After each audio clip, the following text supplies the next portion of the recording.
What's up, everybody? Welcome to our channel. We're offended, you're offended. I'm Kim, and we all know my husband Tyler. Hello. Yep, that's me. Oh. Yeah. Okay. Uh, Sorry. Just checking. oh, okay. And where are you reporting to us live today from? Oh, beautiful California. Still the state of rampant homelessness and failed governmental policies. Ow. Excellent. Sounds beautiful.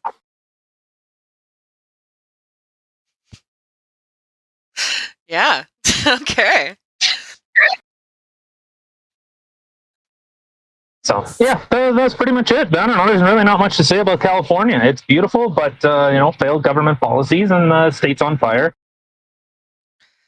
I don't know. Every time you talk about California, it doesn't sound too beautiful to me. You're always talking about the homeless population and the garbage everywhere. It doesn't sound very pretty at all. People in California, I don't know what it is. I don't know if it's just driving around California today is just a particular day. I've had people come from the lane beside me. So I typically travel in the right-hand lane. As a big truck, that's the safest spot for me to be. It eliminates my blind side, well, to an extent, because I had a guy on a bike decide to pull up along my right side, like he passed me on the shoulder.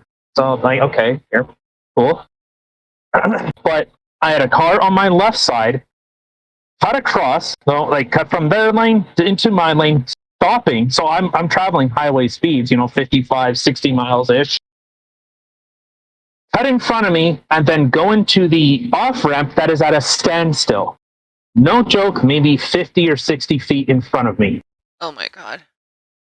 Why do people Fucking, do that? Like, I don't know. to me, that makes absolutely no sense. You have to hurry up, cut somebody off to then slow Potentially down cause a or turn really quickly instead of just waiting and go behind them. Like, I don't get it. like so like one incident that happened was, so I was looking at signage for the exit that I had to take, and it said the exit was, it was 3/4 of a mile down the road, and there was a big lineup on the right side going towards, I thought was a different exit, until I got closer. Then I seen the sign that says exit only. I'm like, holy fuck. Okay, like for me, I feel like a dick doing that because I hate when people get up to the front of the line, and then, oh, I got to turn in here.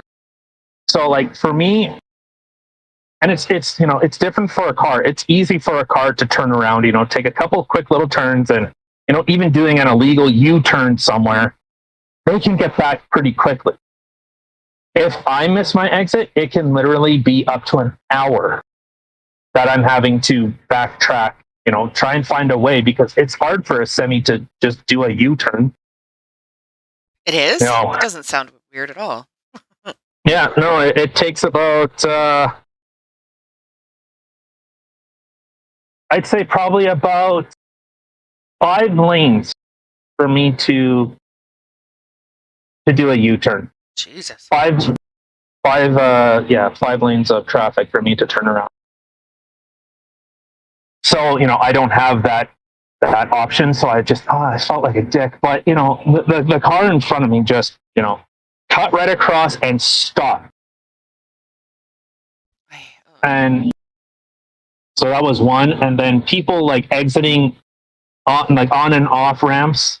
Like I said, I had, so I guess so everyone understands, when you are entering and exiting from an on ramp or an off ramp, especially when you are entering a highway, I'll just say that when you are entering the flow of traffic,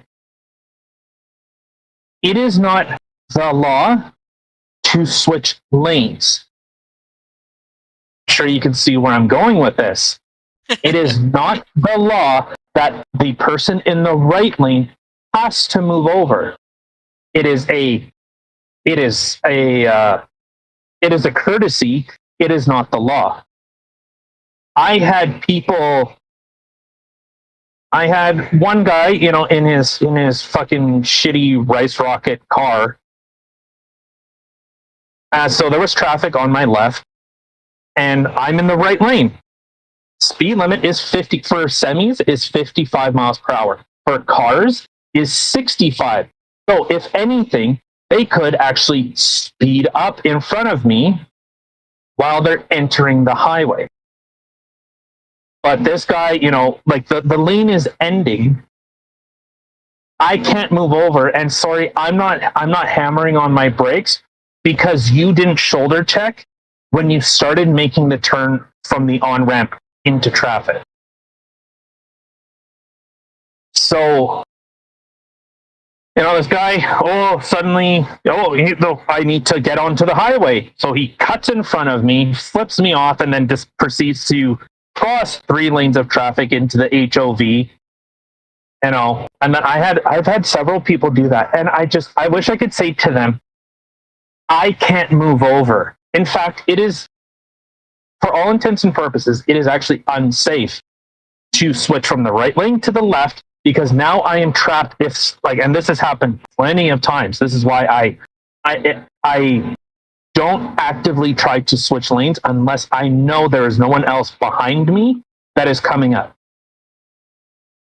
Because if I am now in the left lane, I am now impeding traffic. And in the States, if you are going slow for traffic in the hammer lane, cops can pull you over, and they will pull you over. As they So, should. yeah. That's what the lane is for, is to go faster, not slow. Yeah, so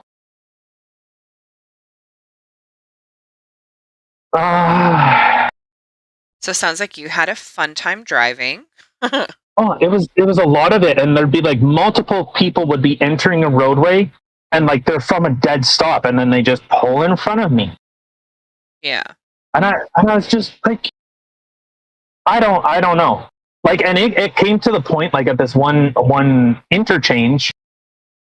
So at one point I had more than enough room to stop, like to slow down and come to a stop with traffic. I had probably 7 or 8 cars pull in front of me and now stop. Well, my safe braking distance is now gone.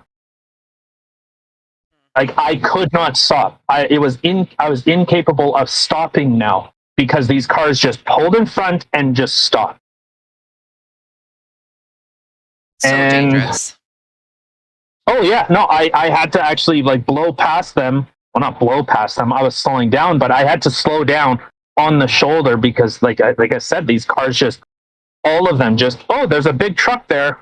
Oh well, let's take away his braking distance.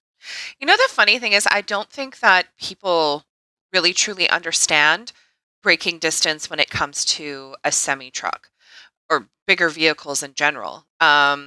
I think that in their mind, they think that, well, if I can stop at this distance, if I have to slam on my brakes or if I have to brake or whatever, a semi can do the same. It is not that way in the slightest. Yeah, The bigger the no, it's vehicle, the longer it takes for it to actually slow down to come to that complete stop. You think of trains too, which is why a lot of the times, like if someone were to jump in front of on a train track, that train is not going to be able to stop in enough time to miss you. It's not. that's a little different though, because in terms of a train, because they have no friction. Well, They like those wheels. It's steel on steel, and they're designed that way so there's such little rolling resistance. So that's why it takes so long for a train to stop. Plus, you're trying to stop like 1 million pounds of freight. well, that's where I was more getting at was just the size of it. Like you think a semi, the size of a semi, you don't know how much weight they have in that trailer. I mean, just the weight of the semi and the trailer on its own itself is big or a lot. But then you put a load into it, like literally a semi and a trailer and its load could literally weigh the size of a two-story house, if not more. Like, it's In ridiculous. in the States, the maximum allowable is 80,000 pounds on a standard dual axle trailer. Now, when you think of a 5,000 pound, well, I guess what's the average? Like, what, say, 4,000 pound vehicle, then you have the weight of the passengers in it. Think of how long it takes you to stop. If something were to jump out in front of you or someone were to slam on their brakes in front of you, how long is it going to take that vehicle to stop? And that's only, say, 4,000 pounds. Now imagine 80,000 pounds having to try to stop. Like, ugh, Well, it's, there's a lot of braking power. So, if my memory serves correct, so when you're stopping, so if me and a car are traveling at the same speed, say 50 miles per hour, I think in Canada, I think the example they give is whatever, it doesn't matter. So at like 50 miles per hour each, for me to stop, the amount of force that is applied to the brakes and the inertia that the vehicle has to apply is something like 8 times its weight. yeah, I might have those numbers wrong, but I think it's 8 times the weight I'm in almost order to positive. stop. Mhm. So it's an insane amount of force to bring this vehicle to a dead stop from from any speed. So when you increase the weight, it actually takes it's 4 times as much. But I believe when you increase the distance, it's 2 times as much force to stop.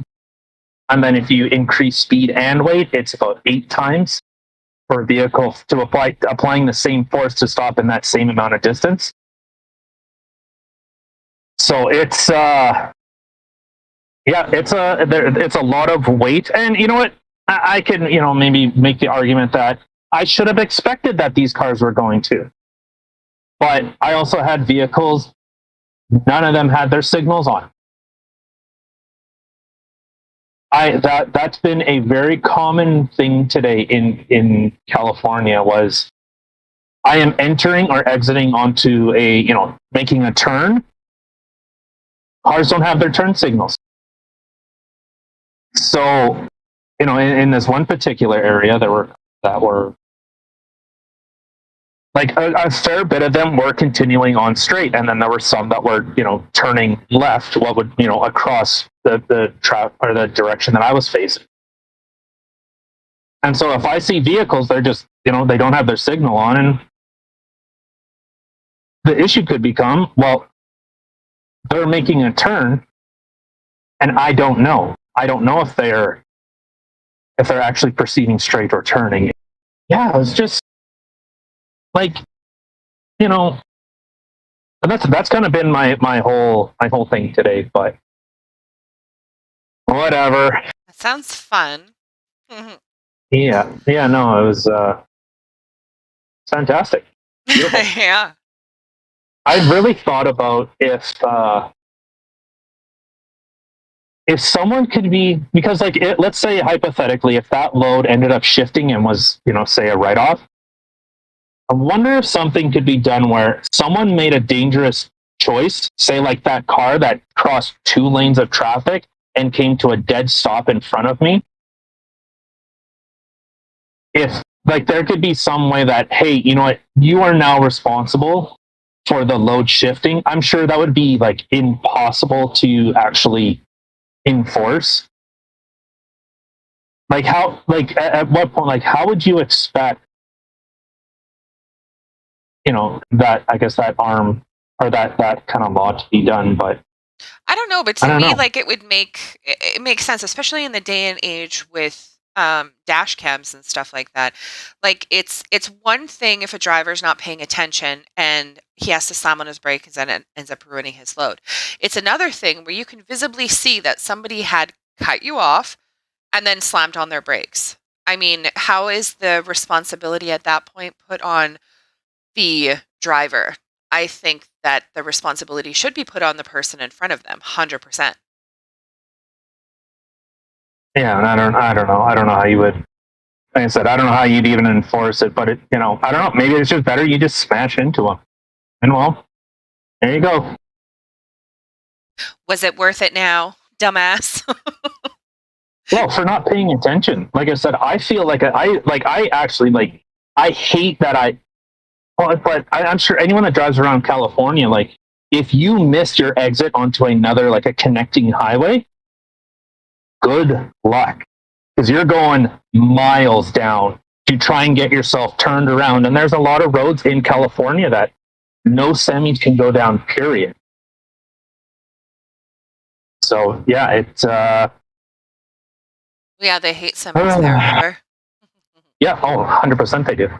Well, with Newsom getting recalled and yeah, yeah, he's gonna lose his job. Good, Right. but okay. I guess kind of one rant over, but let's get our formalities and shit out of the way. So I guess before we get into it, you can check us out on Rumble, obviously on YouTube, on Anchor, on Spotify. We're on fuck Facebook, not on Twitter because Twitter is garbage. To be fair, Facebook is garbage too, but you know, Instagram. well, yeah, Instagram. You can donate to our crappy show on PayPal if you so choose. I'll send you a picture of my nothing. The new microphone that you'll buy. No, just kidding. Yeah. Yes. Don't forget, subscribe, leave a comment, even if it's just a smiley face. Just help us out, help us get out there. Definitely share. Yeah. And if you have any suggestions or things that you'd like to hear us rant or complain about or just discuss in general, definitely leave us a comment. Yeah, maybe we'll listen to you, maybe we won't. It's a thing that happens. Okay, with that out of the way. So this was an article that came up a little bit ago. Oh, wait, shit. Hold on. Wait, fuck. I'm looking at the wrong shit. Wait, what the fuck are we talking about today? All right, guys. So today, I know I was like an article. Where's this coming from? Okay, so today I'm actually going to be switching things up a little bit. We do a lot of talk about political and stuff like that, or political politics, COVID, all that other fun jazz. But today I figured we would switch things up and we would talk about one topic that I am quite fascinated with and can't say addicted, but I definitely listen to a lot of podcasts regarding this. But today's episode will be about serial killers. Just kidding. I really need some macros to put in here. Yeah, soundboard would be good. Yeah, right? Okay. So, I don't know for you yourself, do you listen to podcasts or know things about serial killers? Yeah. Actually, oddly enough, I was just listening to one today about Ed Gein. Oh my God, that story is so forked up. You know what? When you hear the story, you feel bad for him. I actually, obviously you feel bad for the victims, but I actually feel bad for him because he was a product of his environment. It wasn't like a psychotic thing in his own, in his own mind, so to speak. Correct. Yeah. You do, and because his mom was such like a fundamental, and she warped his mind to say that women are vile and disgusting, and that's why he ended up picking women because he thought that they were vile and disgusting, and he was very isolated, and you feel bad for him. Yeah, a lot of the podcasts that I like listening to, they have expressed repeatedly that I guess people give them a lot of flack because they talk about their early on years, their childhood, their upbringing, because people think that they're showing sympathy for the killers. Now, it has nothing to do with excusing what they did as being okay because of a rough childhood, but it's just really interesting to understand. Like, you get to actually kind of get in that mindset and think of, okay, well, if this is how I was raised or whatever, like, you can kind of understand a little bit as to why they're doing what it is that they are doing. There are some people who that's they had great upbringings and nothing bad happened to them and they still turned out this way due to some sort of mental disorder or whichever. But yeah, I prefer listening to or and hearing about their early on years personally. Yeah, it's like I said, um, some of them, yeah, like you kind of feel like, especially for Geen. Um, okay, so I looked up one of the ones that you had written down. Ed Kemper, wasn't he nicknamed something else? Like, wasn't it like the crying killer or something like that? No, his nickname was the co-ed killer, There was like a crying guy those two then looked very similar. possibly. What I find quite fascinating with some of these guys that we're going to talk about, what I find quite fascinating is there are a handful of serial killers, or more than a handful, that actually have extremely high IQs. Now, a lot of the times people would think that people who commit crimes or whatever have low IQs, that they're dumb, that they're lacking something. But some of the most prolific serial killers that are out there actually have high IQs. So the first Yeah. one that you had mentioned already, nicknamed the co-ed killer, his name was Edmund Kemper. He would grow to be 300 pounds and he was 6'9". He was a very, very tall man. Early on, his parents divorced, and Edmund was left with two sisters and his mother. The mother constantly ridiculed Edmund for his size and mocks his weirdo personality. She was constantly telling him that no woman would ever love him. He was taught to hate himself, and he learned to hate everybody else as well, especially women. When he was younger, he I would mean, women, did I? not I did woman. say woman. I when I said it, I was like, I just messed up there, didn't You say I? woman. I did. Thank you for catching that. When he was younger, he would decapitate his sister's dolls and the family pets. He actually had buried one of his cats alive, and once, of course, the cat had died, then he dug it up and decapitated it and put the head on a pole. That was his first trophy. During his puberty years, he would actually masturbate to images in his head of killing everyone in town and having sex with their corpses. That's neat. Well, His mother would actually lock him in the basement because she feared that he would end up raping his sisters. At the age of 15, he had shot and killed both of his grandparents just because he wanted to know what it felt like to shoot his grandma. Then his grandfather had come home, and as soon as his grandfather walked in the door, he shot and killed him. After that, he was diagnosed with paranoid schizophrenic, or as a paranoid schizophrenic, and he was sent to a state hospital there.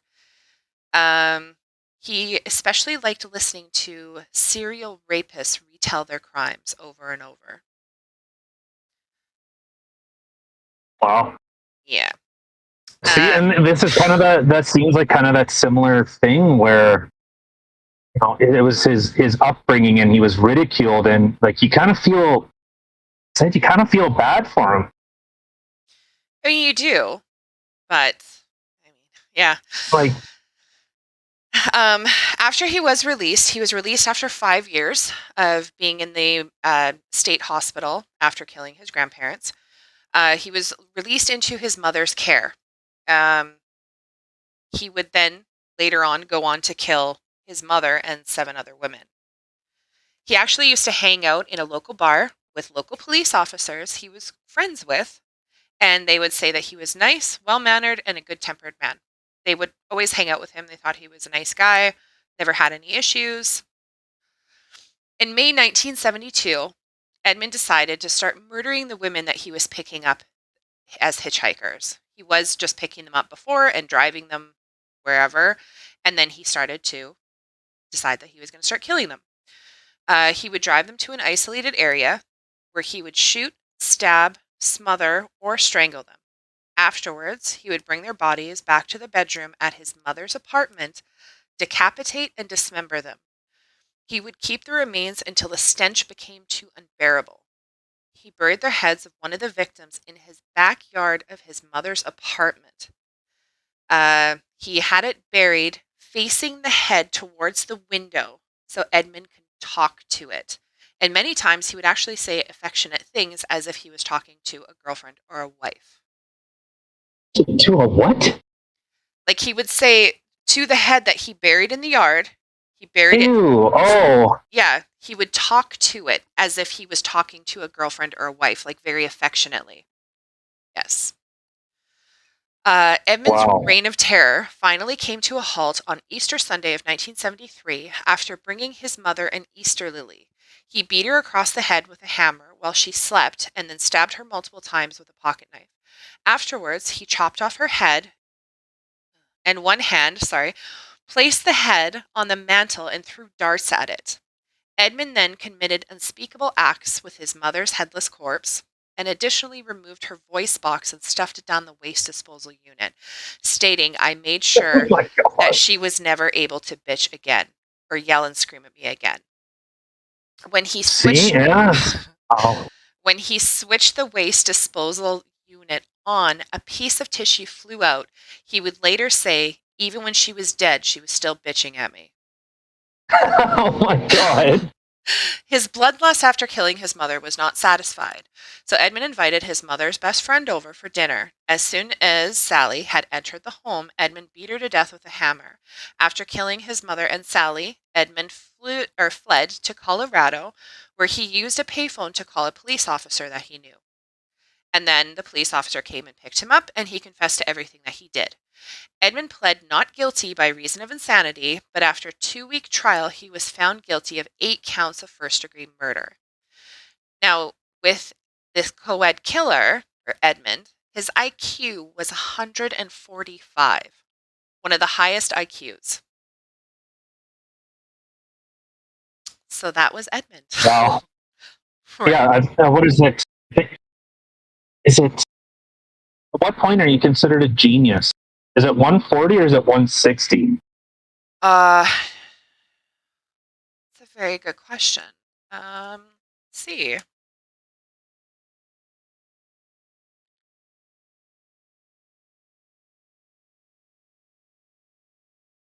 Over 160. Oh, okay. Most people fall between a range of 85 to 114. Any score over 140 is considered high IQ, and a score over 160 is considered genius. Oh, okay. Yeah. All right. The second one with a high IQ, which actually ties with Edmund Kemper, is Jeffrey Dahmer. He had committed 17 murders between 1978 to 1991. He sought out mostly African American men at gay meeting places, lured them home to his grandmother's basement where he promised them money and sex, where he would ply them with alcohol laced with drugs, strangle them, have sex with their corpses, or masturbate on them. Then dismember the corpses and dispose of them, usually keeping their genitals or skulls as souvenirs. He often took photos of each of his victims in various stages of the murder process so he could recollect each act afterwards to relieve the experience. This reenactment included assembling the skulls and masturbating in front of them to achieve gratification.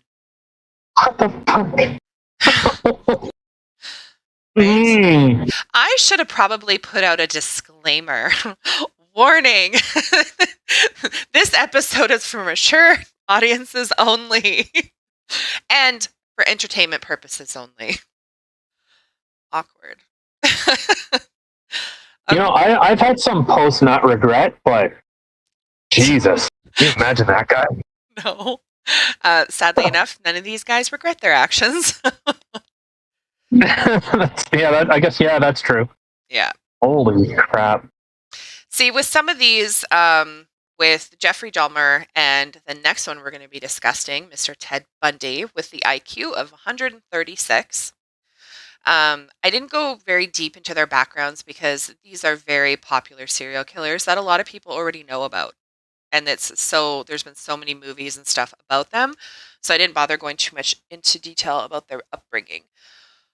But with Ted Bundy, he had kidnapped, raped, and murdered numerous young women and girls during the 1970s and possibly earlier. After more than a decade of denials, he confessed to 30 homicides committed in 7 states between 1974 and 1978. Actually, a really good movie that you can watch about Ted Bundy is that extremely wicked. Oh, what was it? Oh my god! Uh, It's got Zac Efron Zac in it. Efron? Yes. Yeah. Wasn't it just called Ted or Bundy or something? No, it's extremely. Hold on. Extremely wicked, shockingly evil, and vile. That's the name of it. Oh, that's a long name for Ted Bundy. Right, which is why it was hard for me to remember. There's so many words in there. Yeah, it's a fantastic film. I'm not sure if it's still on Netflix, but if it is, you should really check it out. It's a really good movie. And Zac Efron did a phenomenal job playing Ted Bundy. All right, so now we have another one. Dr. Harold Shipman, who had an IQ of 140. He was nicknamed Dr. Death. He was a middle child and known as his mother's favorite. Mother was diagnosed with terminal lung cancer. He willingly oversaw her care as she declined, fascinated by the positive effects that the administration, oh my god, I can't talk, of morphine had on her suffering. She succumbed to her disease, and he was extremely devastated by her death. He was determined to go to medical school after that. So this guy here, he had a pretty good upbringing. He was the mother's favorite. There was never really any issues. He was very doubting on his mother, and it seemed that, he was by her side the whole time, so there wasn't anything horrible that happened to this guy in his childhood. He got married. He was a father of 2. But patients seemed to So, start. Oh, sorry. no, and this was a doctor. A doctor. Yes. Oh, pretty normal. Actually, I think that's actually quite a common theme of like they actually integrate into society, but I guess the whole morphine thing kind of yeah. Yeah, it was just he was fascinated by the effects that the morphine had on his mother while she was extremely ill. And he was with her the entire time while she was dying, unfortunately. That seems to be the Wow. one big thing that happened to him in his childhood is that he lost his mother. Mhm. Um, he had, as a doctor, patients seemed to be dying at an unusually high rate. His patients, I should say, and exhibited similar poses in their death. Most of them were fully clothed and usually sitting up or reclining on the sofa in their home. A local undertaker questioned the Dr. Shipman about this directly, who then he had reassured him that there was nothing to be worried about. When the family members had died, Shipman had urged the families to cremate their relatives in a large number of cases, stressing there's no further investigation for their deaths was necessary. He would also provide computerized medical notes that corroborated the cause of deaths, death pronouncements. Police later established that Shipman would, in most cases, after these medical notes directly after killing the patient, like he would, sorry, that he would alter these medical notes directly after killing the patient to ensure that his account matched the historical records. He enjoyed exercising control over life and death and dismissed any claims that he had been acting compassionately, as none of his victims were actually suffering from terminal illnesses. So it wasn't like one of those doctors that are, trying to, like Kevorkian, like trying to put them out of their misery because they're dying. This was not the case at Yeah. all. He just liked having that control. Out of his patients, there are deaths of at least 236 patients over a 24-year period.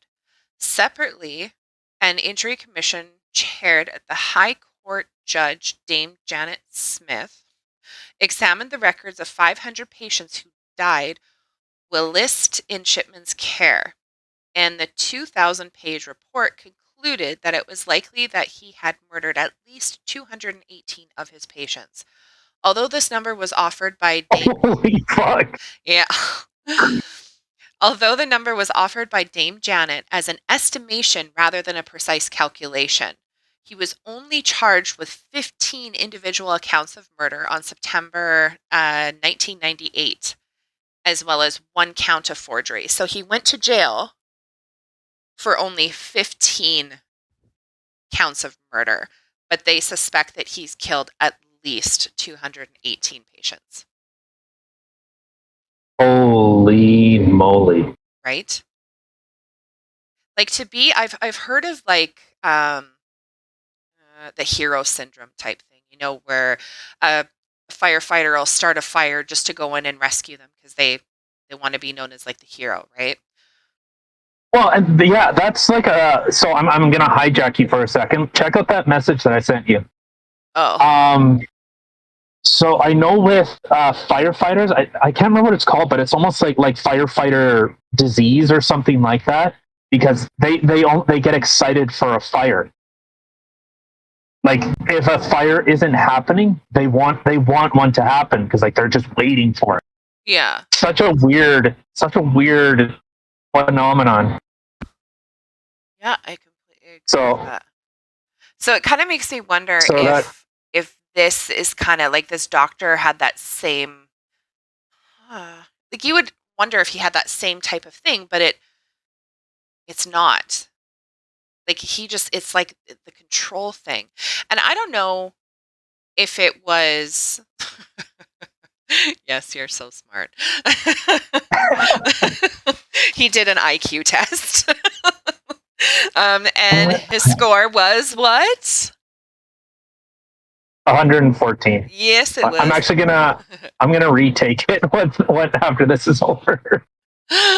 Yeah, I'm gonna have to. We were both doing IQ tests before we started this podcast, but the ones that we were doing, we didn't actually get the results because then you get to the end of it and they wanted you to pay for it, so it was a complete waste of time. So that kind of sucked. But going forward, back into what we were just talking about, I mean, this wasn't the case. Like, this had nothing to do with he wanted to be a hero in the slightest. He wasn't trying to make people sick so then he could save them or something like that. Like, it didn't. These people weren't terminally ill, so he wasn't trying to put them out of their misery.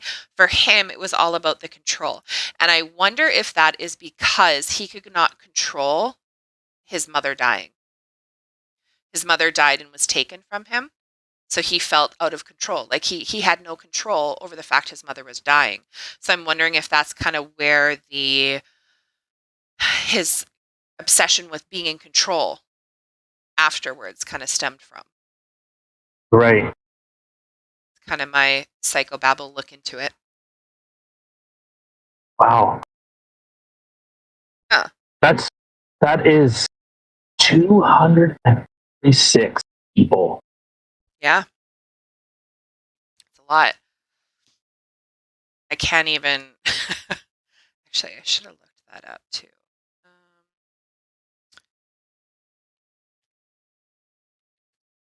Well, So there was average I don't know. I was.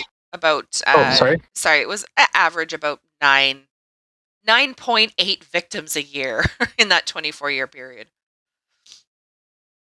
For 24 Wow. years, he got away with it, right?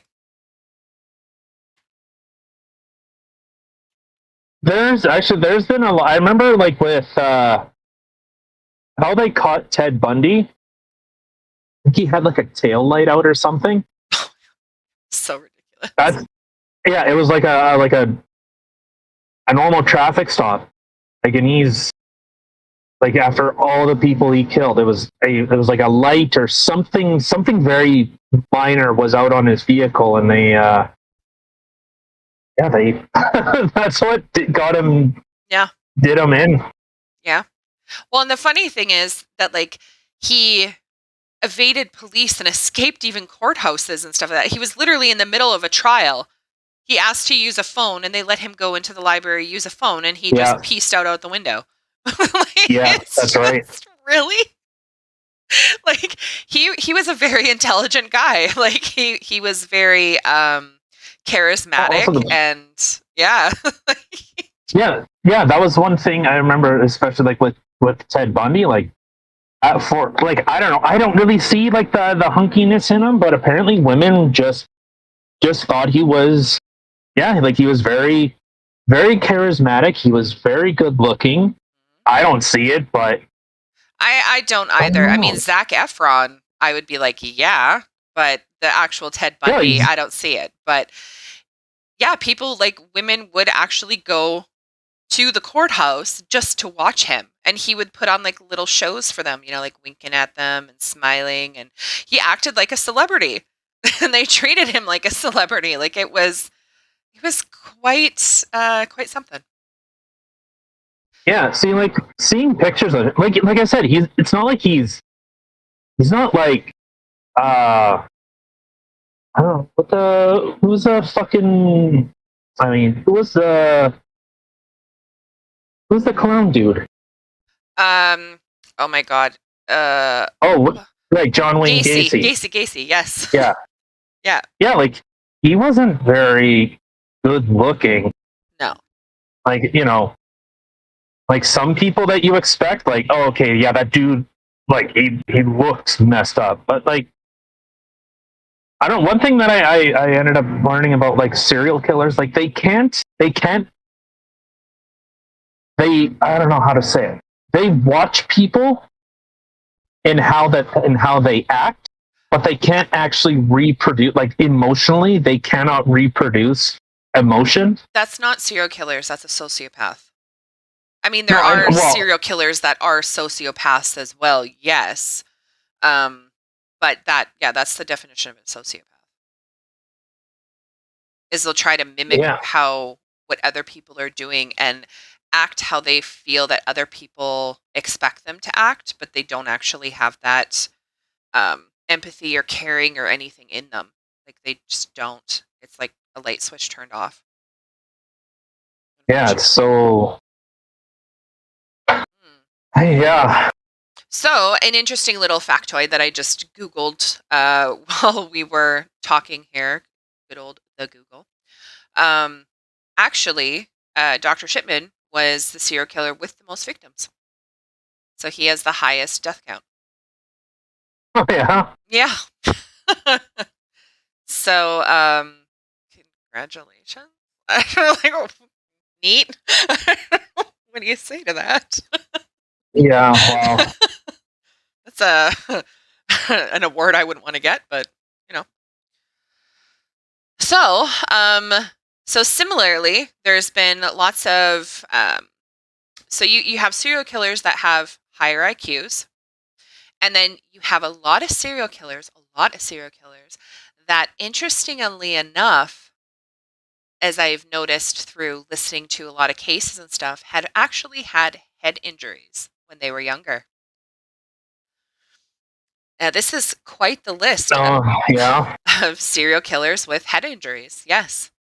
So you have Glenn Edward Rogers, who was the cross country killer as a toddler, aged 1 or 2 years old. He would sit and rock back and forth, constantly banging his forehead against hard surfaces such as walls, doors, and floors, yet never once cried, as if he had no emotion or feeling. It's disturbing. I'm not really sure what I would do if I saw my child doing that, other than bring him to the doctor and be like, there's something wrong. He's broken. Fix it. Well, and yeah, there are some conditions that I've seen of people that they don't have that pain response.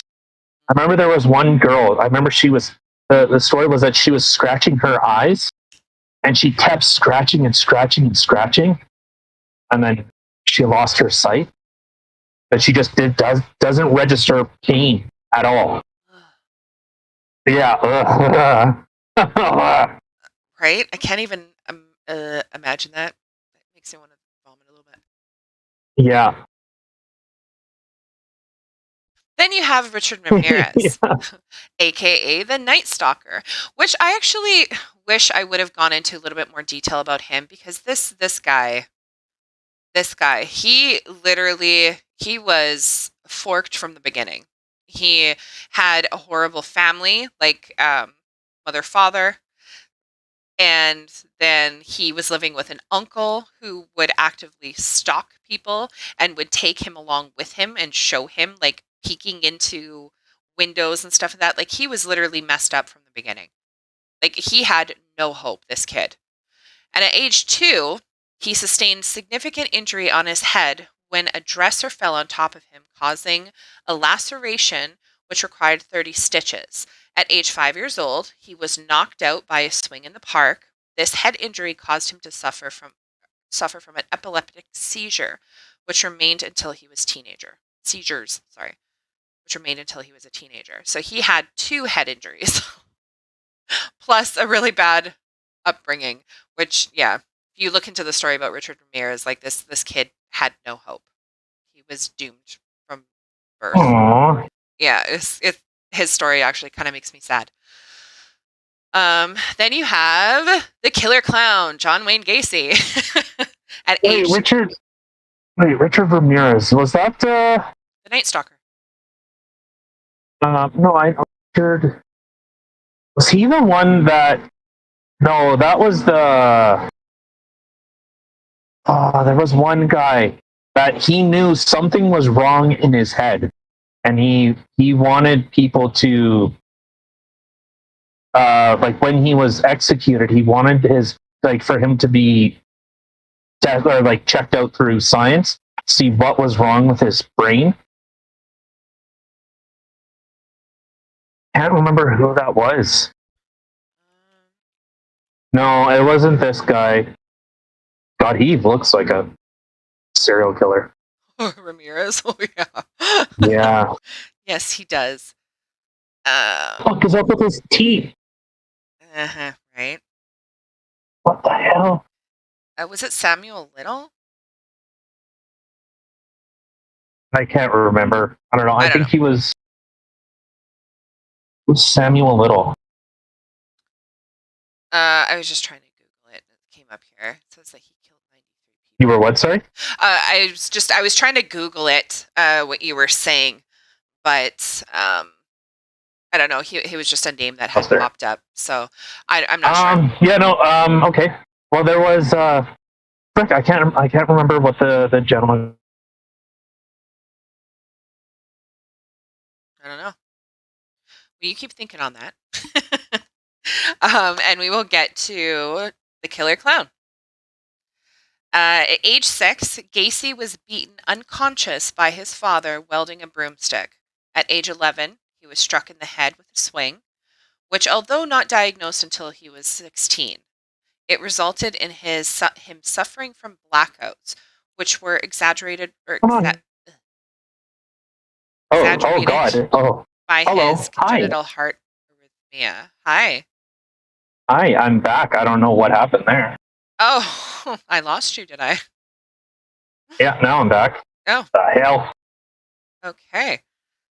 So I'm guessing you missed my killer clown one.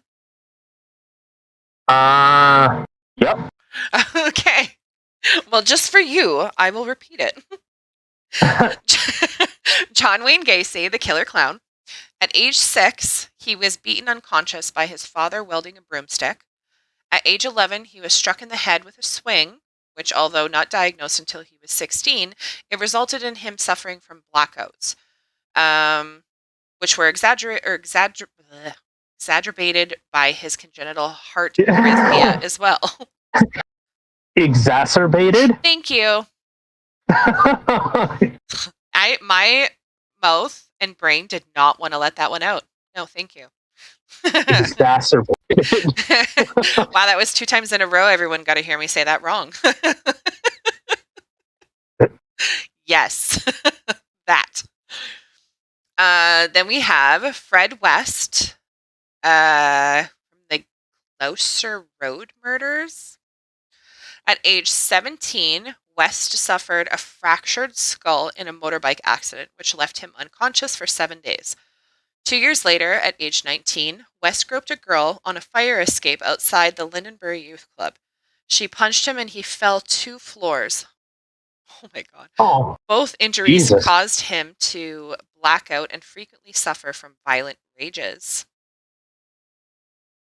So, there's been actually been a lot of with like CTE, like it is shocking the amount of ex football players that suddenly just one day snap. Uh-huh. Like they just one day they go and beat the shit out of their wife or their kids and kill people and Yeah. Yeah. uh, It's that brain, that poor little brain that you got there. It's very fragile, people. yeah. Let's see. Then we got David Berkowitz, aka the Son of Sam. In 1960, 6-year-old David Berkowitz ran into the road outside his childhood home, where he was struck by a car and suffered unspecified head injuries. Although it is not known that any had lasting effects, a few months later he ran into the wall and again suffered from head injuries. At age 8, he was hit in the head with a pipe and received 4-inch gash. Jesus. Yeah, so he had a lot of crap going on with his head. The Alberta fish, the werewolf of Wisteria.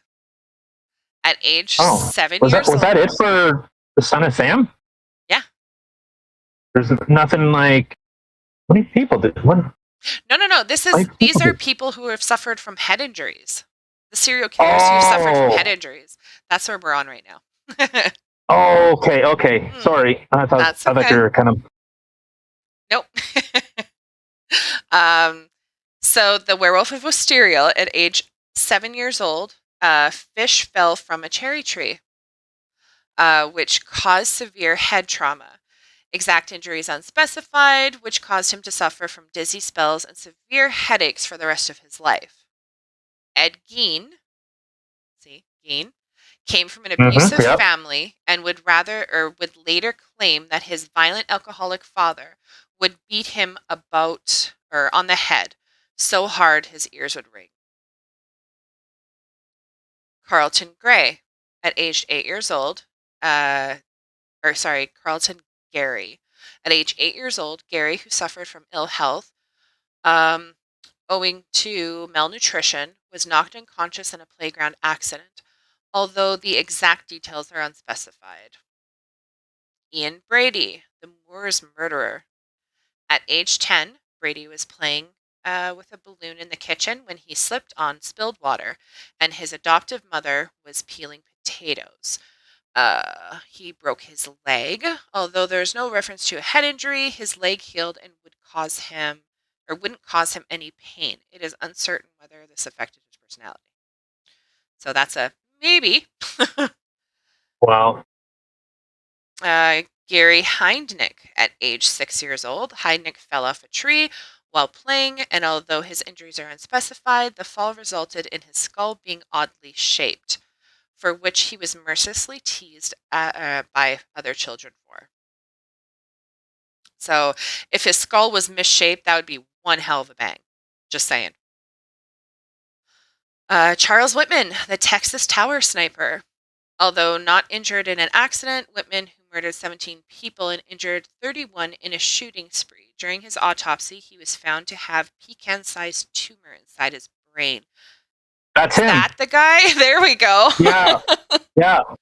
I Okay. remember when he was on trial, he was telling doctors like there is something wrong with me when I die or when I'm executed, find out what's wrong. Isn't that Interesting. oh See, yeah, I remember he that. knew the way he was thinking. This isn't normal. There's something wrong here. but clearly Yeah. couldn't help it. Yeah. Wow. Um, okay, I'm gonna completely butcherize this name, but Alexander Pishkuin. He was the chessboard killer. Although initially he was a sociable child, Pishkuin's personality changed when he fell backwards off of a swing. There's a lot of swings. I think kids need to stay off swings. I'm just kidding.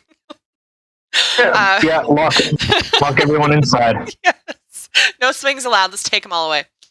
Um, so when he fell backwards off the swing struck him in the forehead as it swung back, damaging his frontal cortex, which can produce poor impulse regulation and aggression. Uh, Robert Joe Long, a classified ad rapist, suffered serious head injuries in his early years. Age 5, he was knocked unconscious when he fell from a swing. I'm seeing a pattern. Holy See, shit. seeing a pattern. Age 6, he lost several teeth and suffered a concussion when he crashed his bicycle headfirst into a parked car. Age 7, he fell off a pony, causing his head and suffered from dizzy spells and felt nauseous for weeks. He had a lot of head injuries. Geez. Peter Sutcliffe, the Yorkshire Ripper. Sutcliffe was born 5 days premature and was starved for oxygen at birth, which resulted in him being incubated for the first 10 days, fighting for his life. So, with no head injury, he was starved from oxygen, which causes what? Brain damage. Yeah. Arthur Shawcross, the Genesee River Killer. Shawcross suffered 2 relatively serious head injuries during his early years. At age 16 years old, he was hit in the head with a sports discus, and at age 20, he fell off a ladder, hitting his head and giving himself a concussion. Henry Lee let's hold on, let's try English. Henry Lee Lucas. My tongue did not want to do that one. The highway stalker. Lucas claims to have had received numerous head injuries between the ages of 5 and 10. The most significant was when he was at age 7. His mother hit him across the back of the head using 2x4 block of wood. This injury resulted in a 3-day coma, causing significant damage to the prefrontal lobe of his brain. Then we have, last but not least, Dennis Rader, the BTK killer. He stated as an infant his mother had accidentally dropped him on the head. He had stopped breathing and had turned blue, but she did not take him to the hospital. Oh, Jesus. Right? Uh, So, as we can see, there's a lot of serial killers out there who have suffered from brain injuries. A piece from the Washington Post claimed that serial killers are more likely to have suffered from a head trauma as a child or even autism. Criminologist Dr. Adrian Rain scanned the brains of 40-plus convicted killers and compared them to ordinary people, and he found that serial killers have lower activity in the prefrontal area of their brain. This is the area that controls aggression, concentration, and regulates impulse control. Psychopaths also have shrunken amygdala, a seat of the brain that controls emotion, which explains their lack of empathy, remorse, or guilt when they hurt others. okay. Yeah. So yeah. Wow. Right? It's pretty messed up. Yeah, it is. Yep. So we've had serial killers with high IQs, and then a very large list of serial killers who have had brain damage or concussions or trauma to their heads at young ages. Now, we've already discussed the serial killer that had the most victims, our good old Dr. Shipman. Now, the oldest known serial killer, his name was H. H. Holmes. He was born in 1861 and he died in 1896. Oddly enough, though, he confessed to 27 murders, but some of those people were still alive. So he confessed to killing a bunch of people, but they were verifiably still alive. So he was only charged with one murder and was executed by hanging. So because I know this is serial killers, and he was technically only convicted with one murder. He confessed to multiple. They don't know if the ones that weren't verifiably still alive, if he actually did kill them or not. So, but he is known as the oldest or the first known serial killer. Now, there is a list of Wait, the oldest or the old like the the first, first. the first known or yeah, first known serial killer. Um, there was Some one. wait, what does it mean by some people were actually still alive? How do you kill people if they're still alive? Well, just as I explained. So he confessed to 27 of them, but some of the people he said he murdered were verifiably still alive. Not all of them, but some of them were still alive. So they don't know how many people he actually did kill, but they caught him on one account, or like one murder. So he was actually executed by hanging for the one murder he was convicted of. But he confessed to doing more, but they couldn't prove it. So They murdered him back. yeah. So yeah. There is, I think there was a serial killer. Oh, I'm trying to remember. Oh, is this it? Yeah. There was actually the Samuel Little guy. Um, he had died in December 2020 at the age of 80. So he was the oldest still living serial killer. He was 80. He was actually known as the deadliest serial killer. Like that. Who was the oldest? Samuel Little. I mentioned his name earlier, and I'm like, it sounds familiar. We were trying to figure out who it was that actually, the tumor guy. We were trying to figure that out. I Yeah. mentioned his name, Wait. but that wasn't him.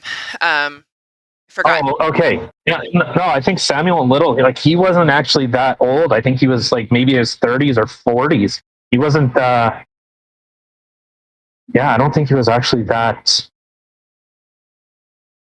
I'm trying to find it now. No. Well, he's 80 years old. Okay.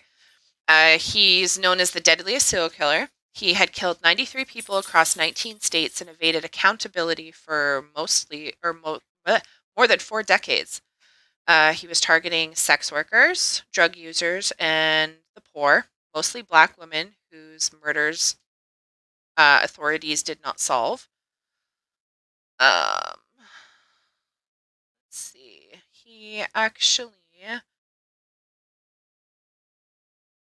He was convicted of 3 murders in 2014. With help of DNA evidence, he was maintained his innocence until 2018. So he was actually, that's right. I remember hearing about this guy now. Yeah, his whole life. Was that the TV show guy? No, TV show. There was a show there was it was someone they were creating a movie or a show about him, and they as they were making the show, he was giving information about it. Quiet, puppy. He was giving information about it, and they ended up reopening the case, and then they found that the guy that is working on the show is the killer.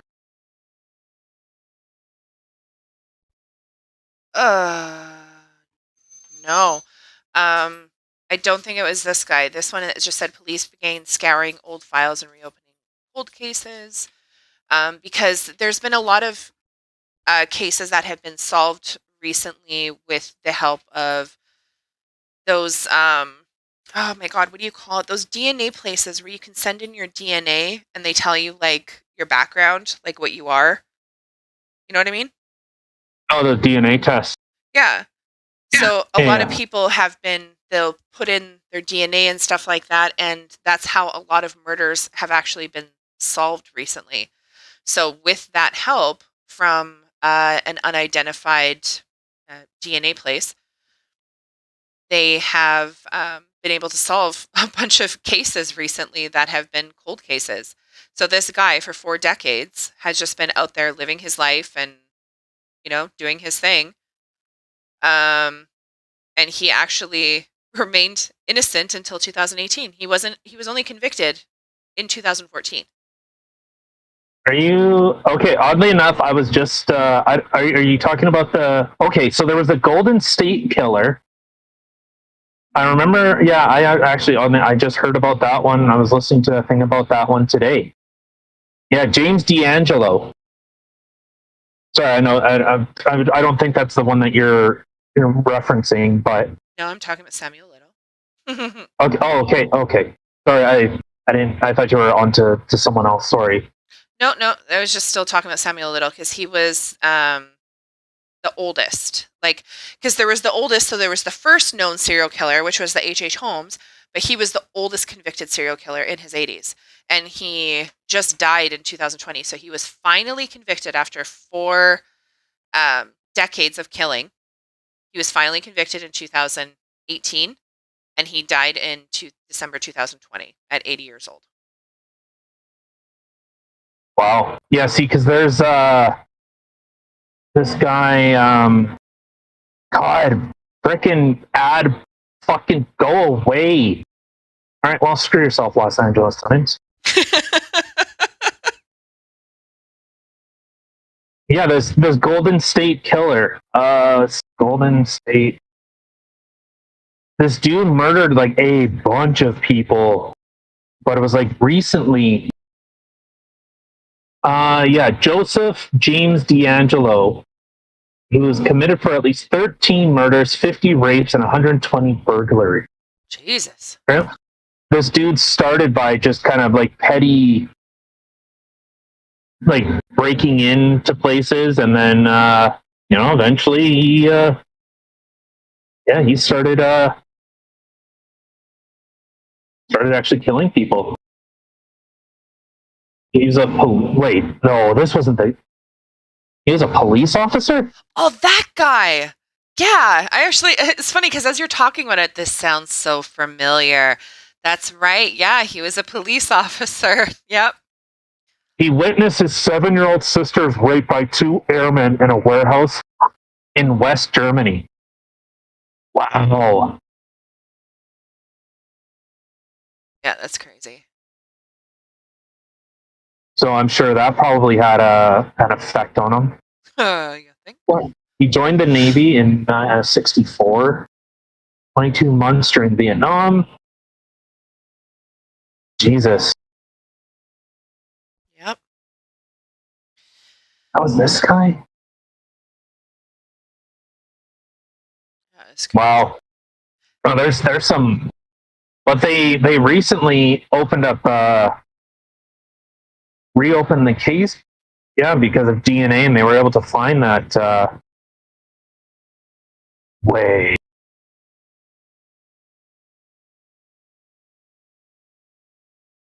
There was. See, I'm slowly trying to piece this all together because I don't know. I went down a bit of a rabbit hole of some of the ones that I was watching, but I think the Golden State Killer, he was the one. He was targeting single women, if I remember this correctly. He would target women, and then there was a photo release of him during this was in Sacramento, and I went around there, so basically I'm pretty much tied to the story, so no. You're definitely part of it, 100%. Yeah. So while there was like a community, like a town hall meeting, one person stood up and said, "You're a coward. All you do is go after women. You're a pussy. If you came to my house, I'd kill you." That guy was the next person that he killed. So he would kill the husband and the wife. And after that town hall meeting, Um, see, town Well, he was, after that town hall meeting, he started uh, only targeting couples. I'll show you the. yeah. Oh, yeah. There was, well, this guy, too, the Golden State Killer, he was another one that was arrested finally. So That is his, no, that's the same person I'm talking about. The Golden State Killer. He was in the town hall meeting when this guy stood up and said, "You're a coward. You're a pussy. All you do is go after women." And the person that stood up and said that, the Golden State Killer, was sitting in that meeting. yeah, And after that time, yeah, he started. So yeah, we're talking. Yeah, and that was in Sacramento. yeah. But the, Isn't the, isn't that fucked up? yeah. Well, he's another one, though, that was finally arrested and convicted in 2018 due to the DNA thing. He was another one of the ones of the cases that they finally were able to solve. He was doing burglaries between 1973 to 1986, and then, God, when did the murder start? I don't know, whatever. But yeah, it was another one. He was literally convicted at 75 years old. Yeah, yeah. So Like, he got to enjoy. Yeah, I think he his, was convicted 12 life sentences. yeah, like it's Yeah. absolutely insane. It really is. Like, he's another guy, along with Samuel Little, that got to live their entire life. Nobody caught them. And then, thanks to the genetic genealogy, a new technique that uses a DNA of unknown suspects left behind at crime scenes and identifies them for tracing. And then with the genealogy database, they've been going into that people have voluntarily submitted their DNAs, that they've been able to track down and find these serial killers. And as much as it's kind of like, oh God, they're using your DNA and your information for things. I mean, if you don't got nothing to hide, why? I think this is fantastic. The fact that they were Whoa, whoa, finally, whoa, whoa, whoa, whoa, whoa! Slow it there. If you have nothing to hide, so just give all your information to the no, government. Why not? Just give them the. So you know what? You brought it. You had to bring that up. So you know those QR codes that Quebec implemented. I think I brought this up. Did I tell you this already? I don't know. Hackers have already broken it. God. So they've gotten people's personal information from these QR codes on your smartphone. Yeah, I think the whole QR code is such bullshit too.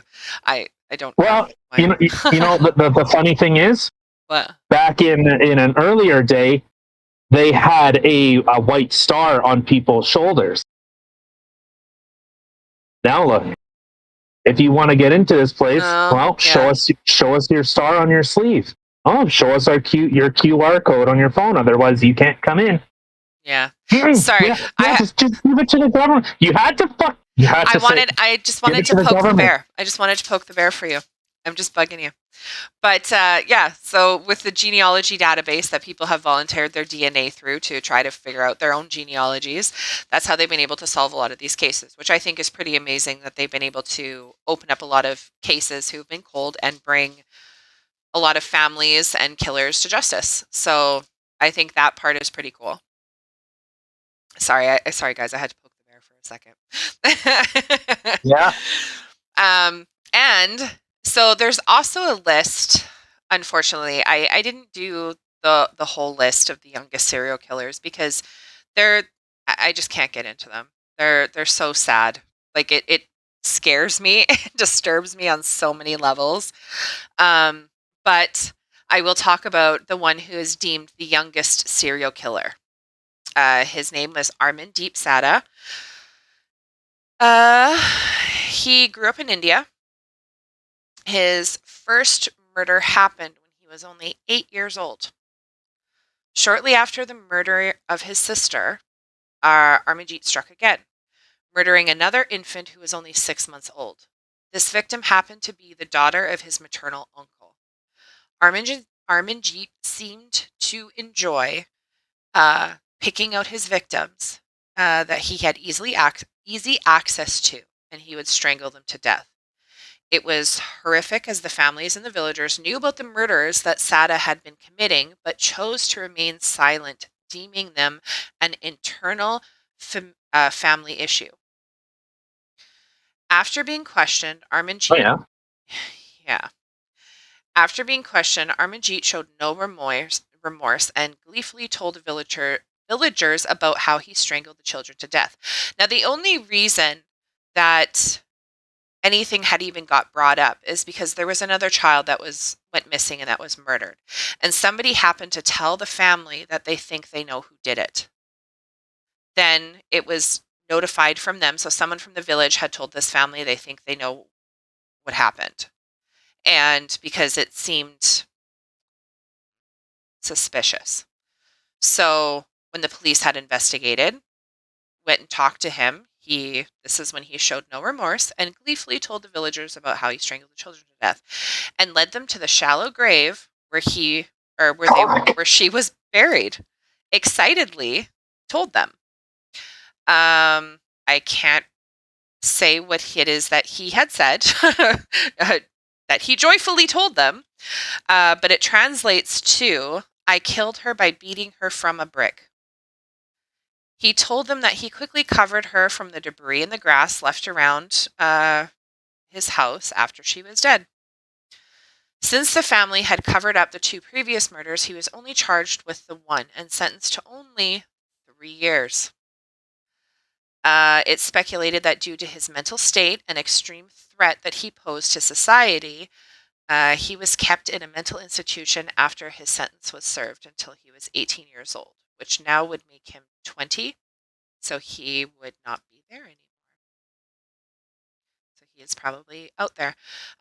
It's seemed that or speculated that he has changed his name, but From?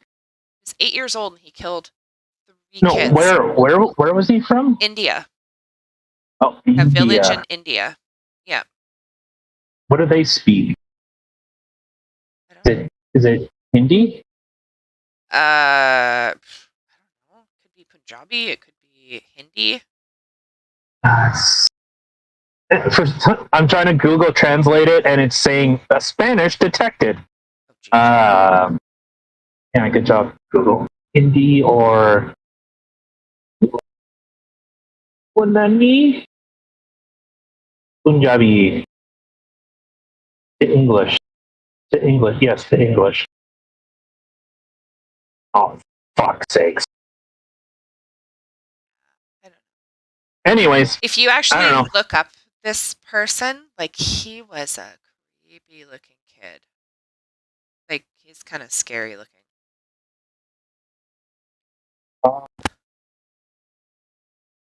I see a lot of East Indian women. Well, I don't know. I guess because I'd already Googled it. Let's see. Sorry, just such a creepy No, looking kid. I'm Copy. looking. No, I'm looking. I'm already sending it to you. Yeah, I've already got it. Oh my god. Yeah. Looks like a kid. I don't know. This picture that I'm looking at, he looks creepy. In some pictures, I guess he Well, looks yeah. normal, but that one, the look at his eyes, I don't know. Why?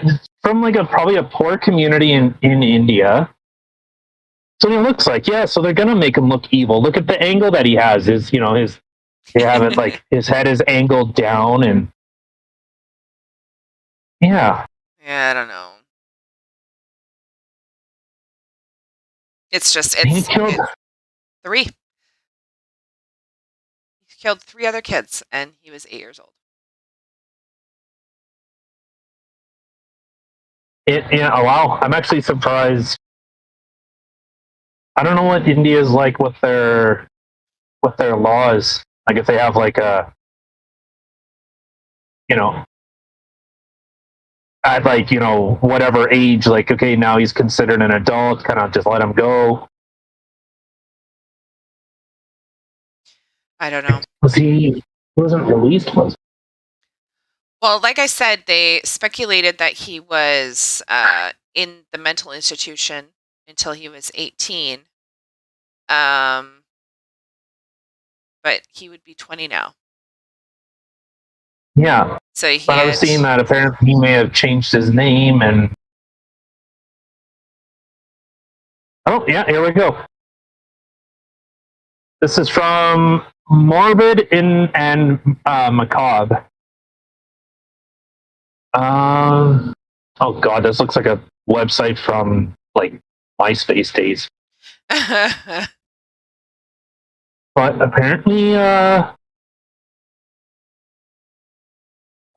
back in 2015, he was living in a youth home for the next year until he turned 18. So for the past several years, he's been free. There's no criminal record following this young criminal. And he's apparently changed his name. Don't even ask me. He has a clean slate. It's like nothing ever happened. Furthermore, there's no mention of his parents or extended family ever being held accountable for covering up the first 2 murders. It's sad. They easily could have stopped him after the first baby lost its life. I'm sorry I haven't been active. Oh, I thought maybe that was a quote from them. That was from this person from the website. Like, what do you mean? Like, yeah, sorry I haven't been an active killer. Yeah, sorry guys. I'll get on it. Yeah. Well, and the thing is, like, the first murder that he did, it was his 8-month-old sister. Then it was a 6-month-old cousin. And then it was one of the neighbors, a 6-month-old baby. Like, these were all babies under a year old that he did such horrible things to. Like, I just... So on this website, this chick, oh my god. I just shared with you the article, but that chick at the top, oh my god, she is back in. And what we're talking about here is her giant titties. Jesus. Oh my god. Wow. I wonder, I don't know if this is her website? Can she hold herself up? Oh, yeah. Yeah, it is her. Yeah, this is her website. Oh, man, now I feel like a fucking... Okay, so, wow. What about, why don't you do the one from Coquitlam? Huh? That's not on my list. My god. Robert Picton. Well, do you know anything about that one? I mean, I know a little bit about him. I knew he's from BC. I know he would go across the state line to get like hookers and like whatever and bring them back and kill them. And... No, it was the Lower East Side in Vancouver. Yeah, but he would cross. Maybe he got the victims from the States. Yeah. Some, yeah, but it was a lot of like hookers and homeless people in the Lower East Side of Vancouver. His house was, I think it's by, I think it's a Costco now. Oh my god. Really? Or a Costco by it, yeah. They have a Costco by, like, where a ton of people died. That's super awesome. Oh my god, 49 confessed, but he was only convicted of 6. They had actually had a Criminal Minds episode based on him. It was very disturbing. Yeah. Yeah, it's really gross. Trying to see where's. So I looked up where it was. Well, why didn't you explain to the people what it is that Robert Picton did, other than cross the state lines, pick up homeless people and stuff like that, and bring them back into BC? And what did he do with them? Oh yeah, he would after he picked him up, he would take him back to his house, and I guess he would like rape and torture them, and then he would feed them to his pigs. He did this. Wow, I can't remember how many how many years he did this for. I don't think it was actually that long, like that much of a span. Well, he was just apprehended in 2002. God, that seems so soon. Ugh. Yeah. Span of crimes from 1997 till Oh, here it is. On the address. where are we here? Span of crimes from 1997 to 2001. Uh, 27 counts of murder, 1 count of attempted murder, number of victims anywhere between 6, what he was convicted for, and 32, which is what he confessed. And he was finally apprehended in 2002 and sentenced to life in prison. He was a serial rapist and projected cannibal or suspected cannibal. Gross. Okay, so I'm trying to pull it up, but for whatever reason, I can't actually pull up the address. Like where he But lived. yeah. Let's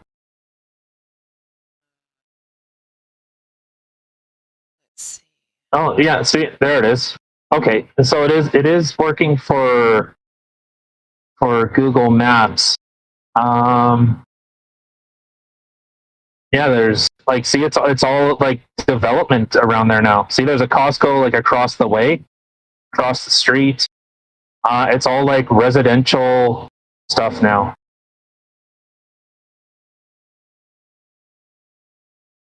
I don't know how I I would wonder. feel about that. Like just knowing. Ew. I wonder if that's still like the farm. If it's like, I don't know, maybe like protected, because there's a farm right at the corner of Dominion and Nile. So Dominion Avenue goes west east, and then Nile Gate goes north south. Right at the corner, there's like a, I don't know. It's all green. Well, on the bottom right corner, like right at the corner, there's all like housing developments, and like all around it, there's, what is that? That looks like a golf course. Golf course right there. I don't know. And then yeah, Nile Gate goes from north south and it curves to east west. Oh, but see where the actual address is that you put on here. To anybody who's listening, the address that was found was 953 Dominion Avenue in Port Coquitlam. I can't say it, BC. Yeah. But you can see, like, yeah, there's a whole bunch of development around, but right where the address pings is all bare land. So Oh, it's there's, not bare. Like you can see, like there's like trees and there's a roadway well, going yeah, up to where this address is. yes, but if you were just to look at it on Google Maps, it just looks like green, like trees and grass, and looks like some dirt roady typey things, but there's nothing actually built on there. You know what I mean? Like it looks, I think Yeah, maybe an like old demolished. vehicle. Yeah, it looks like there's some old vehicles, maybe like a shed or something, but it's nothing new has been built there, which is what I mean. It's been built around it. Ew, could you imagine though? Like imagine like right on this Riverdale close street there, like those homes. They're looking out into this field. Yeah. Like, could you imagine just looking out onto that thinking, guy used to kill people and Oh feed his pigs there. oh shit! Hold on. Hold on. All right, all right, all right. God, I love that movie. So I'm looking at pictures of uh I'm looking at pictures of it. This that looks very much like it. Oh, that is messed up. Yeah. Yeah, I'm Like looking at it myself. Yeah, from the buildings are removed, but yeah. yeah, like it looks like those buildings, like where they on that corner. Like, you know what I mean? Yeah. Gross. Like, according to this picture. Oh, maybe not. Well, I guess where the actual ping, like the pin on the map is. Jesus. Yeah. Yeah, no, it's Well, there was disgusting. I wouldn't say I find this stuff. I shouldn't say like I find it it's interesting in seeing like what happens with people that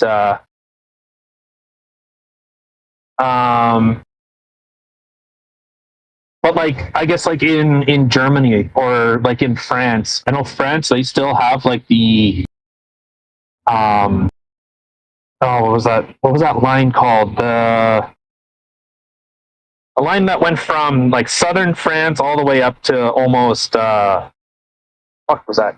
Belgium? Swiss? Switzerland? Oh. How was that line called? Let's see.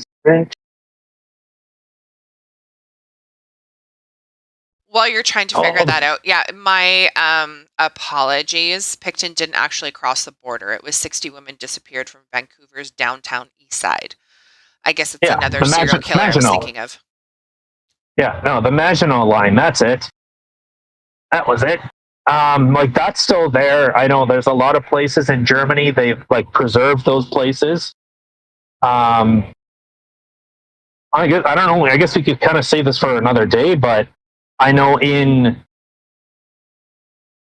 always get this screwed up.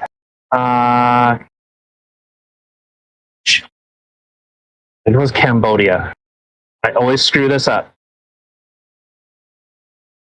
Oh, it was Cambodia. I got it right. There was a school that was converted into like a prison, and they actually preserve this school. Like it's like a national site now, so that people could see like what happens with these types of like communist revolutions and stuff. Yeah, it's I don't know. Looking into the stories of it, like the Khmer Rouge and Pol Pot and like the Pol Pot, like he wasn't a dumb guy either, and he mounted this communist revolution in Cambodia, and he was not a dumb person. He was, I think he went to university in like England or something. Okay. Yeah, where I guess he ended up kind of getting I don't know, maybe not necessarily indoctrinated with that ideology, but that type of thinking, and he was ended up coming back to Cambodia to try and push that idea. Oh my god, and they did reenactments in Cambodia to commemorate it. Like to that thought of like never forget what happened here. Wow. Holy shit. Oh, it was absolutely brutal what happened there. And this school. Ugh. Feel free to look it up. It's heartbreaking. What was it called? What? The Khmer Rouge? Yeah. Or the school? Yeah, the school. It was something like very undescript. It was like, oh, there we go. S21 is the school.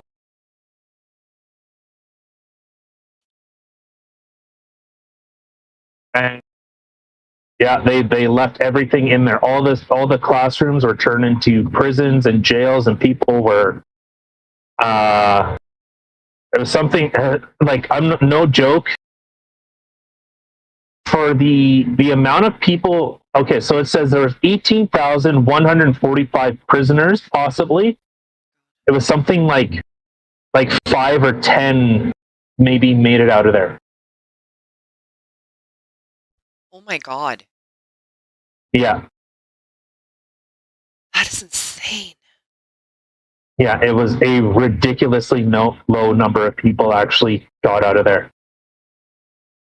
Um, it was only 40 years ago that an estimated 2 million people perished under the regime of the Khmer Rouge, orchestrated by the Marxists. You remember those trained Marxists that people keep, touting about?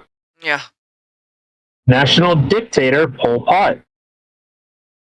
Lasted 4 years between 1975 and 1979. Trying to see how many people that actually went through the school. The regime's deliberate attack on education was designed to be irreversible, destroying an estimated 90% of schools. After the fall of the Khmer Rouge, every suspect of society had to be rebuilt, especially education. Today in Cambodia, the poor population are still largely uneducated. An entire generation of children during or in the years following the regime missed out in school. Um, Wow. Trying to see the number of, but it was an insanely low number of people actually got out of that school alive. Oh, here we go. 87 survived. Oh, wait, sorry, hold on. Out of okay, so according to the University of Phnom Penh, I believe that was the city that all this happened in. Out of 1,000 academics, only 87 survived. Jeez. So that's what happens in a communist revolution. They get rid of the free thinkers, they get rid of the revolutionaries. Well, because what's the biggest threat to a revolution? The people that caused the revolution. So the people that are all happy and excited about, oh, Marxists and all that type of stuff, well, you're the first ones that are on the chopping block. The intellectuals and then the revolutionaries themselves. Jeez. Yeah, That's crazy. yeah, if you want to watch, learn about something like, and this is recent. This is recent, 1980. Think of how old you are. Think of how old, you are in relation to this.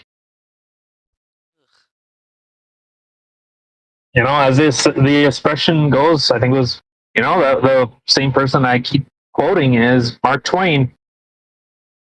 History doesn't repeat, but it often rhymes. Huh. Hey, that's a good one. Yeah. Yeah.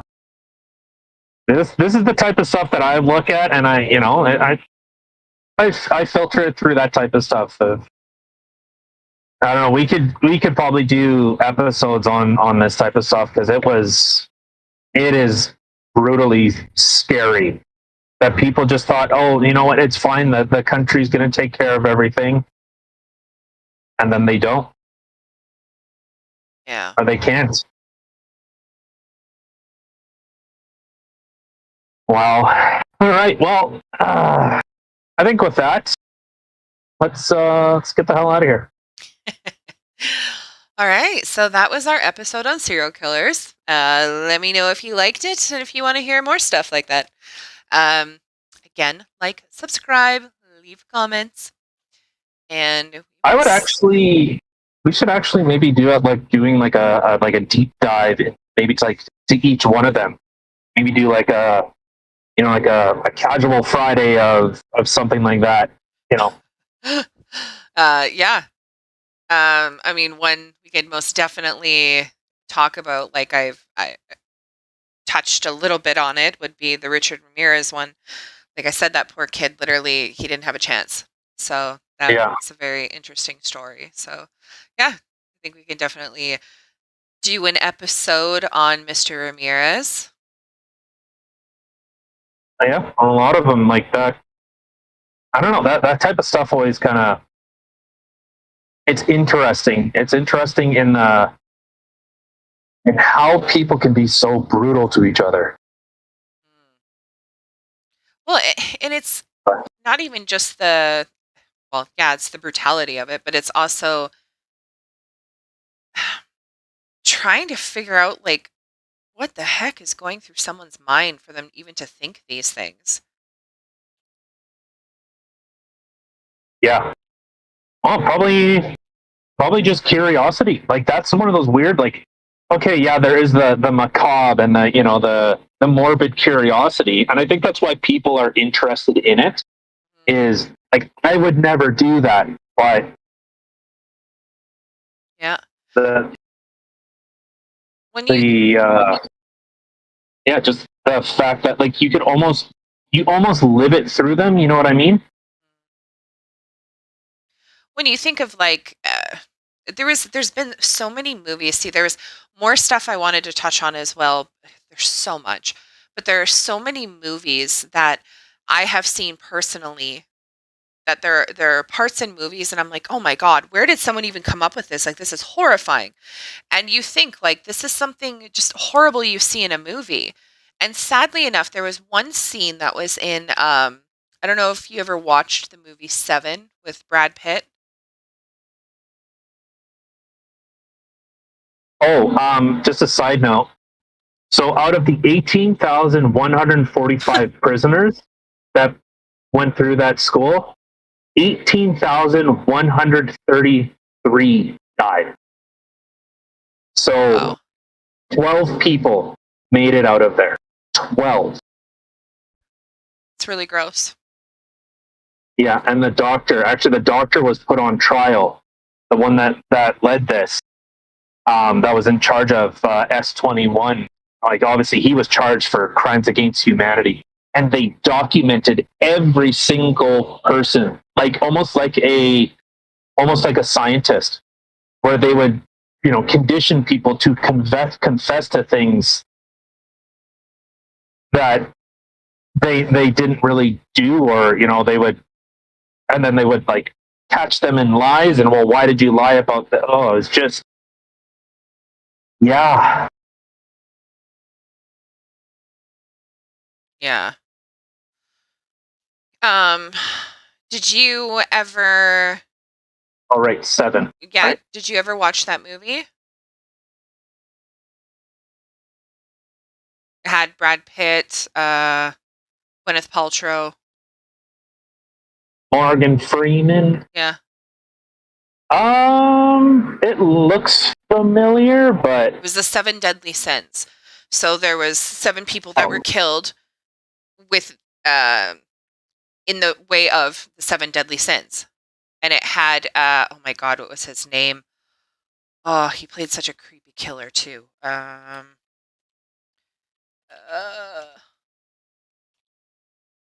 God, it's gonna drive me crazy.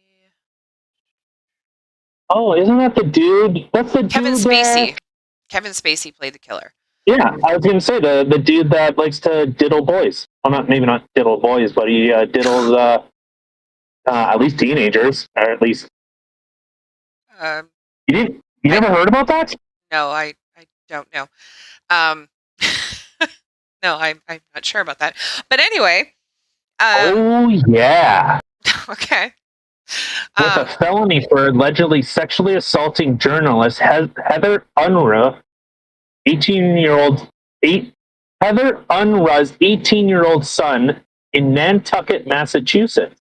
He pled not guilty to the charge and blah blah blah. Yeah, he's a closet homosexual. You know. well, okay. Well, he was 18, so it's legal, right? Yeah, but he Assaulted. I know. I I'm don't know, totally just bugging. Um, so yeah, no, not cool. But yeah, he's anyway, trying to gargle their dicks and would grab guys' asses and all this stuff and. okay, okay. Well, neat. Well, he played a really good serial killer in this movie, Seven. Gee, I And wonder why. there was one. So the 7 deadly sins, right? Gluttony, Yeah, lust, etc. So there was yeah, one yeah. scene in this movie, and it was the lust one that literally disturbed me. Like, I mean, the whole movie disturbed me, but this one, there was one scene, spoiler alert for anyone who hasn't seen this movie from 1995, but there was one scene where they had gone into like I don't know, like a stripper hooker's den, or I don't even know, whatever. And they Ooh, found this girl, and she was tied to a bed, and she literally had like this, oh, fuck, almost like this razor looking dildo thing. It was horrifying.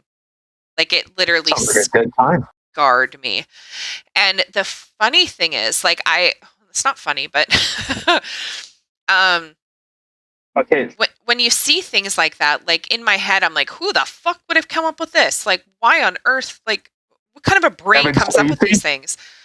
But no, he was an actor. He didn't make the movie. But Well, okay, so to interject a oh little bit, my god, these allegations were apparently from 1986, where he's made sexual advances on a 14-year-old, on a what? You cut out.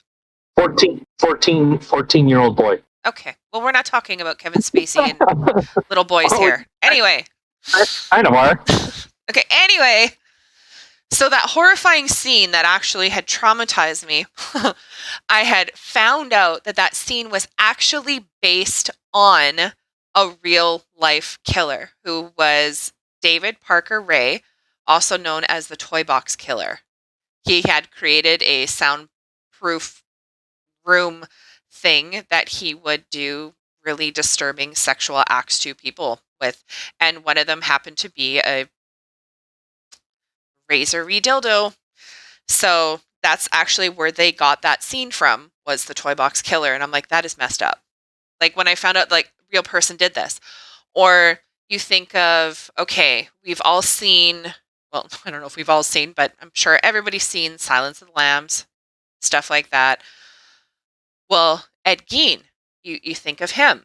The stuff he made, he literally made things out of human bodies. He made bowls out of skulls. He would literally cut them open, shine them up inside. He would eat from them.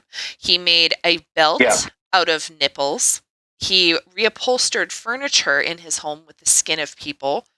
Lampshades were skins of people, faces. He made a whole suit out of other people's skin.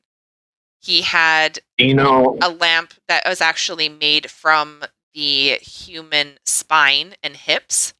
Like it's just, oh, so so do gross. you know? So oddly enough, well, I think I said The women's shoes he made. Ugh. Sorry. that he I guess when his mom died, he blocked off her room and tried to preserve it Yeah. quickly. Yeah. And I guess he ended up like idolizing his mom to a well, obviously to a certain extent. Yeah. He made himself high heels and stuff. Like he would dress up as a woman. Yeah, yeah, she would. Yeah, so he was trying to recreate his mom. Yeah. Ugh. I know. But it's that's just the kind of messed up thing, right? Like all movies, well, not all movies, but there are these really scary movies that have really disturbing scenes in it that you think that the writer of this movie just, came up with something absolutely horrifying to scare people. And the sad realization is that they're actual, like most of them are based on real life stuff Yeah, that's actually transpired way in the past or whenever it was, and that's what they're pulling from. Like somebody has already committed this crime that they're basing these movies off of. It's so disturbing. Ugh. yeah. So I'm looking at some pictures, and I think he just had like I don't remember like all the story, like the story of this, but it seemed like he had a fast. Holy shit! You know who he looks like in some of these pictures? Oh, is it John? He looks like John Goodman. What? Yeah, he looks like freaking John Goodman. Uh, no. Ed Gein? No, not Ed Gein. Oh, who are you talking Dave about? Parker. Oh, the Dave toy Parker. box killer. Oh, Yeah, okay. I know. I'm looking at Ed Gein. I'm like, no. yeah. Sorry. Yeah. Seems like that's what he kind of had a. It was like, oh, women are impure and all this stuff, and oh, you like to have sex so much. Well, and the thing Oh, is, too, like with David Parker, he also had a yeah, like girlfriend that was involved in some of these things. Like they created this room together. Like it's really gross. I yeah. So I wonder if she like tested it out. don't. I don't know. It's Like, so gross. wait, he had a trailer. Yeah, he soundproofed a trailer. That was his toy box. I thought you said he's. Oh, I thought you said he soundproofed a room. No. Oh, that is super fucked. Yeah, he made I didn't himself. hear that. I'm sorry. That's okay. Yeah, no, it's super gross. Wow. Yeah, they would use Oh, whips, medical instruments, electric shock, sexual instruments for torture. It was, ugh, it was bad. It was such a Jesus. disgusting thing. Yeah, he was the mastress, she was the mistress. Oh yeah, yeah. Him and his girlfriend. They were. It was quite Yeah, I messed up. just an undefined looking trailer. I'm looking at it right now. It just Yep. looks like a normal. Wait, someone made a pin about him, like a embroidered pin. Yeah. You fucking people. Huh. Yeah. All right, okay. Let's get the hell out of here. Yeah. Because literally, we can talk Jesus. about this like forever, and it's really disturbing and gross. But yeah. Okay. So, like, subscribe, leave a comment, and we will see you guys next time. Bye. Bum, bum, bum, bum, bum, bum.